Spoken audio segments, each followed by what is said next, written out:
கர்த்தருக்கு ஸ்தோத்திரம். எங்களுக்கு யாரும் வேண்டாம். நாங்கள் தனியாகவே நின்று ஜெயிப்போம். எங்கள் தேவன் எங்களுக்கு துணை நிற்பார். ஒருபோதும் எங்கள் நாட்டை மற்றவர்களுடைய தேவைக்காக விட்டு கொடுக்க முடியாது என்று இஸ்ரேல் ஏன் நேரடியாகவே அமெரிக்காவிடம் கூறியது என்றும், உடனே பதறிப்போன அமெரிக்கா காசாவில் இப்போது இஸ்ரேல் இராணுவம் இருக்கிற 55% மேலான காசாவின் பகுதிகளை இஸ்ரேலே வைத்துக் கொள்ளட்டுமே என்று கூறியது ஏன் என்றும் இந்த பதிவில் பார்ப்போம். இஸ்ரேல் காசா யுத்தத்தை அமெரிக்கா இல்லாமல் தனியாக எதிர்கொள்ள போகிறதா? காசாவுக்குள் துருக்கி வந்திருக்கிறதே, இனி இது இறுதி யுத்தத்தை நோக்கி செல்லுமா என்பதை குறித்தும் இந்த பதிவில் பார்ப்போம். அமெரிக்க ஜனாதிபதி ட்ரம்பின் 20 அம்ச அமைதி திட்டத்தின்படி முதல் கட்ட ஒப்பந்தத்தின்படி இஸ்ரேல் இராணுவம் தன் கட்டுப்பாட்டில் இருந்த காசாவின் சில பகுதிகளை விட்டு சற்று வெளியேறியது. இன்னும் காசாவின் 55% அதிகமான பகுதிகளில் இஸ்ரேல் இராணுவம் காசாவில் தான் இருக்கிறது. அதற்கு பதிலாக ஹமாஸ் தீவிரவாதிகளிடம் இருந்து உயிரோடு இருந்த இஸ்ரேலின் பணைய கைதிகள் எல்லோரும் விடுவிக்கப்பட்டார்கள். ஆனால் முதல் கட்ட அமைதி ஒப்பந்தத்தின்படி இறந்து போன பணைய கைதிகளின் அநேகருடைய சடலங்களை இன்னும் ஹமாஸ் தீவிரவாதிகள் இஸ்ரேலிடம் திருப்பி கொடுக்கவில்லை. அந்த உடல்கள் கட்டிட இடிபாட்டுக்குள் இருக்கின்றன. எந்த கட்டிடத்திற்குள் இருக்கிறது என்று எங்களுக்கு தெரியாது. கட்டிட இடிபாடுகளை அகற்றி உடல்களை எடுப்பதற்கு தேவையான நவீன கருவிகள் எங்களிடம் இல்லை. எனவே திருப்பி தர முடியாது என்று ஹமாஸ் கூறிவிட்டது. ஆனால் ஹமாஸ் வேண்டுமென்றே இப்படி கூறுகிறது. போர் நிறுத்த ஒப்பந்தத்தை மீறிவிட்டது என இஸ்ரேல் கூறுகிறது. ஆனால் யுத்த நிறுத்தம் என்று உலகத்திற்கு காண்பிக்கப்பட்டாலும் காசாவுக்குள் சண்டை நடந்து கொண்டுதான் இருக்கிறது. அடுத்து 2ஆம் கட்ட பேச்சுவார்த்தை நடைபெற வேண்டுமானால் ஹமாஸ் தீவிரவாதிகள் எல்லோரும் காசாவில் உள்ள தங்கள் ஆயுதங்களை போட்டுவிட்டு எல்லா நிலத்தடி சுரங்கங்களையும் அழித்துவிட்டு சரணடைய வேண்டும். காசாவின் நிர்வாகம் அமெரிக்காவின் கட்டுப்பாட்டில் இருக்கும். அமெரிக்கா ஒரு அமைதிப்படையை, அதாவது காசாவில் மறுகட்டமைப்பு பணிகளை செய்ய அரபு இஸ்லாமிய நாடுகளும் அமெரிக்காவின் மேற்பார்வையில் காசா மக்களுக்கு உதவி செய்யலாம் என்பதுதான் அந்த அமைதி திட்டத்தின் கொள்கையாகும். ஆனால் இப்போது ஹமாஸ் தீவிரவாதிகள் தங்கள் ஆயுதங்களை போட முடியாது என மறுத்துவிட்டார்கள். இஸ்ரேலும் காசாவில் ஹமாஸ் தீவிரவாதிகளை அழிக்கும் வரை, எல்லா சுரங்கங்களையும் தேடி அழிக்கும் வரை, மரித்து போன பணைய கைதிகளை அவருடைய சடலங்களை மீட்கும் வரை யுத்தத்தை நிறுத்தப் போவதில்லை என்று கூறிவிட்டது. ஹமாஸ் தீவிரவாதிகள் ஆயுதங்களை போட்டு சரணடையாவிட்டால் இஸ்ரேல் ஹமாஸின் ஆயுதங்களை போட வைக்கும் என்று ட்ரம்ப் கூறியிருந்தார்.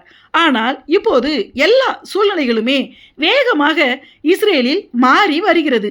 மிக மோசமான விளைவுகள் இனிதான் ஏற்பட போவதாக தெரிகிறது. காசாவின் மண்மேடாகி போன கட்டிட இடிபாடுகளை அகற்றவே 10 வருஷங்களுக்கும் மேலாக ஆகும் என்றும், அதன் பிறகு கட்டிடங்களை கட்ட வேண்டுமானால் 21 வருஷங்களுக்கும் மேலாகும் என்றும், ஆனாலும் அப்படி செய்வது கூடாத காரியம் என்றும் கூறப்படுகிறது. இதற்கிடையில் இஸ்ரேலுக்கு நேர் எதிரி நாடான துருக்கி தன் நாட்டிலிருந்து சிலரை காசாவுக்குள் உதவி செய்ய போகிறோம் என்கிற பெயரில் துருக்கி நாட்டின் கொடியை கட்டிய சில வாகனங்களை காசாவுக்குள் அனுப்பியிருக்கிறது. அவர்கள் அங்கே இடிக்கப்பட்ட கட்டிடங்களை அகற்றப் போகிறார்களாம். இந்தோனேசியாவும் தன் நாட்டின் நபர்களை காசாவுக்குள் அனுப்பியிருக்கிறது. துருக்கியும் இந்தோனேசியாவும் இஸ்ரேலுக்கு முற்றிலும் பகை நாடுகள். ஈரானை போலவே இஸ்ரேலை அழித்துவிட வேண்டும் என ஆசைப்படுகிற எதிரி நாடுகள். சில நாட்களுக்கு முன்பாக துருக்கி அதிபர் எர்டோகன் கிழக்கு ஜெருசலேம் பாலஸ்தீனியர்களுக்கு உரியது என்று பேசிய போது அதற்கு இஸ்ரேல் பிரதமர் பெஞ்சமின் நெத்தன்யாகு மற்றும் இஸ்ரேலிய தலைவர்களும் அவரை அதாவது அந்த துருக்கி நாட்டின் அதிபராகிய எர்டோகனை மிக மோசமாக கண்டித்தார்கள். யாருடைய நிலத்தை யாருக்கு பங்கு போட சொல்கிறாய்?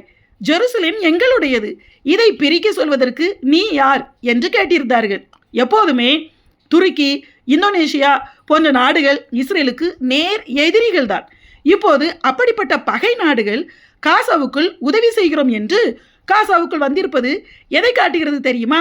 இனி ஈரானை போல துருக்கி போன்ற நாடுகள் காசாவுக்குள் நேரடியாக தங்கள் இராணுவத்தை கொண்டு வருவார்கள். ஹமாஸ் தீவிரவாதிகளுக்கு இன்னும் அதிக ஆயுதங்களை கொடுத்து பயிற்சி கொடுத்து இஸ்ரேலை அழிப்பதற்காக ஏவி விடுவார்கள். இதுதான் நடக்கும். இப்படித்தான் இஸ்ரேலின் தலைவர்கள் கூறுகிறார்கள். இப்படி துருக்கி போன்ற இஸ்லாமிய எதிரி நாடுகளை காசாவுக்குள் அனுமதித்தது அமெரிக்கா தான். அமெரிக்காவின் அனுமதி இல்லாமல் காசாவுக்குள் அந்த நாடுகள் நுழைய முடியாது. ஏனென்றால் அமெரிக்கா மத்திய கிழக்கு இஸ்லாமிய நாடுகளிடம் தன்னுடைய உறவை வளர்த்து கொள்வதற்காகவும் அந்த நாடுகள் ரஷ்யாவிடம் செல்வதை தடுப்பதற்காகவும் காசா போரை நிறுத்துவதற்காகவும் யோசித்து அந்த இஸ்லாமிய நாடுகளுடன் பேசி கையெழுத்திட வைத்த பிறகுதான் இந்த 20 அம்ச அமைதி திட்டத்தை கொண்டு வந்தது அமெரிக்கா. ஆனால் எகிப்து, சவுதி அரேபியா போன்ற நாடுகள் காசாவுக்குள் உதவி செய்ய தன் நாட்டினரை அனுப்பியிருந்தால் இஸ்ரேல் எதிர்க்காது. ஆனால் துருக்கி, இந்தோனேசியா போன்ற நாடுகள் உள்ளே வந்ததால் அது இஸ்ரேலுக்கு இன்னும் பல ஆபத்துகளைத்தான் கொண்டு வரும் என இஸ்ரேல் யோசிக்கிறது. அது மாத்திரமல்ல, இப்போது அமெரிக்காவின் இராணுவமும் பிரிட்டனின் இராணுவமும் இஸ்ரேலில் இருக்கிறது. ஆனால் இவர்கள் காசாவுக்குள் போக மாட்டார்களாம். இஸ்ரேலிலிருந்து காசாவை கவனிப்பார்களாம். இது எப்படி இருக்கிறது பாருங்கள்.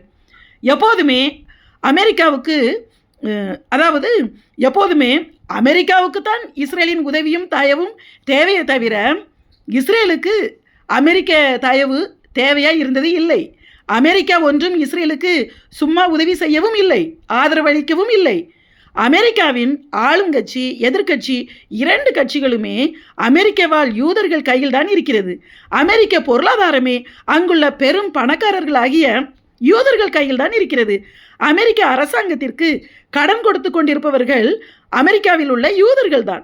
அமெரிக்காவுக்கு எல்லா நவீன தொழில்நுட்பத்திலிருந்து உளவுத்துறை வரை உதவி செய்வது யூத விஞ்ஞானிகளும் மொசாட் உளவுத்துறையும் தான். எனவே அமெரிக்கா இஸ்ரேலுக்கு ஆதரவளிக்கக்கூடிய கட்டாயத்தில் இருக்கிறது. இஸ்ரேலை விட்டு அமெரிக்கா விலகினால் நஷ்டம் அமெரிக்காவுக்கு தானே தவிர இஸ்ரேலுக்கு அல்ல. மேலும் மத்திய கிழக்கு ஆசியாவில் உள்ள வல்லரசு நாடு இஸ்ரேல் ஆகும். எல்லா இஸ்லாமிய நாடுகளின் மத்தியில் இஸ்லாமிய நாடல்லாத ஒரு நாடு என்றால் அது இஸ்ரேல் மட்டும்தான். எனவே இஸ்ரேல் மூலமாகத்தான் அமெரிக்கா மத்திய கிழக்கில் ஆதிக்கம் செலுத்த முடியும். இப்போது அமெரிக்காவை நீ எங்களுக்கு வேண்டாம், எங்கள் நாட்டை விட்டு போய்விடு, நாங்கள் எங்கள் தேவனின் துணையோடு எங்களை நாங்கள் பார்த்து கொள்வோம் என்று இஸ்ரேல் ஆத்திரப்பட்டு பேசியிருப்பது ஏன் தெரியுமா? இஸ்ரேலின் பகை நாடுகளாகிய துருக்கியையும் இந்தோனேசியாவையும் அமெரிக்கா காசாவுக்குள் அனுமதித்து விட்டது. இதை பார்த்து இன்னும் இஸ்ரேலின் பல எதிரி நாடுகள் காசாவுக்கு உதவி செய்கிறோம் என்று சொல்லிக்கொண்டு காசாவுக்குள் வருவார்கள். ஆனால் அமெரிக்கா மற்றும் இங்கிலாந்து இராணுவம் காசாவுக்குள் போகாமல் இஸ்ரேலில் இருப்பார்களாம். நீ காசாவுக்குள் போகாமல் இஸ்ரேலில் இருக்க வேண்டிய அவசியம் இல்லை, எங்கள் நாட்டை விட்டு நீ வெளியே போ, எங்களை நாங்களே பார்த்து கொள்வோம் என்று இஸ்ரேல் கூறுகிறது. நாங்கள் யாருக்கும் அடிமை இல்லை, யாரும் எங்களை கட்டுப்படுத்தவும் முடியாது என்று இஸ்ரேல் பிரதமர் பெஞ்சமின் நெத்தன்யாகு நேரடியாகவே அமெரிக்காவை பார்த்து கூறிவிட்டார். இப்போது அமெரிக்காவின் துணை ஜனாதிபதியாகிய ஜேடி வான்ஸ் என்பவரும் ட்ரம்பின் மருமகனாகிய ஜாரட் குஷ்னரும் அமெரிக்க குழுவினரும் இஸ்ரேலில் தான் இருக்கிறார்கள். எனவே அமெரிக்க துணை ஜனாதிபதியாகிய ஜேடி வான்ஸ் என்பவர் இஸ்ரேலின் தலைவர்களிடம், நாங்கள் எப்போதாவது உங்களை அமெரிக்காவின் கட்டுப்பாட்டில் வைக்க நினைத்தோமா? அமெரிக்காவும் இஸ்ரேலும் நட்பு நாடுகள் அல்லவா என பதறி போய் பேசியிருக்கிறார். ட்ரம்பின் மருமகன் ஒரு தீவிரமான யூதன் தான். அவர் இஸ்ரேலில் ஒரு யூத குடும்பத்தில் பிறந்தவர். பிறகு அமெரிக்க குடியுரிமை பெற்று இப்போது அமெரிக்காவின் அரசியலில் முக்கிய பொறுப்பில் இருக்கிறார். இவர் இஸ்ரேலுக்கு தீவிர ஆதரவானவர். இந்த குஷ்னர் இப்போது ஒரு முடிவை எடுத்திருக்கிறார். என்ன தெரியுமா? ஹமாஸ் ஆயுதத்தை போட மறுத்துவிட்டதால் இனி இந்த முடிவைத்தான் எடுத்தாக வேண்டும் என கூறியிருக்கிறார். அது எந்த முடிவு என்றால், காசாவில் இப்போது இஸ்ரேல் இராணுவம் எதுவரை இருக்கிறதோ அந்த பகுதிகள் எல்லாமே இஸ்ரேலுக்கு சொந்தம். காசாவின் 55% பகுதிகளுக்கும் மேல் இப்போது இஸ்ரேல் இராணுவத்திடம் இருக்கிறது. அவை எல்லாமே இனி இஸ்ரேல் வைத்துக் கொள்ளட்டும். மீதி இருக்கிற காசாவின் பகுதியை வேண்டுமானால் ஹமாஸ் ஆயுதத்தை போடாவிட்டால் பார்த்து கொள்ளட்டும் என்று கூறிவிட்டார். இது எப்படி இருக்கிறது? அதாவது காசாவுக்குள் போன இஸ்ரேல் இனி வெளியே வராது. இஸ்ரேலின் திட்டமும் இதுதான். இஸ்ரேலின் திட்டத்தின்படியே குஷ்னரும் பேசியிருக்கிறார். இதற்கு மற்ற நாடுகள் நிச்சயம் சம்மதிக்க போவதே இல்லை. இன்னும் பெரும் பிரச்சனைகள் தான் அங்கே ஏற்பட போகிறது. கடைசி யுத்தத்தின் போது துருக்கி போன்ற நாடுகள் தான் இஸ்ரேலுக்கு விரோதமாக ரஷ்யா தலைமையில் வர வேண்டும் என வசனத்தில் எழுதப்பட்டுள்ளது. அந்த யுத்தத்தில் இஸ்ரேல் தனித்து விடப்படும் என்றும் கூறப்பட்டுள்ளது.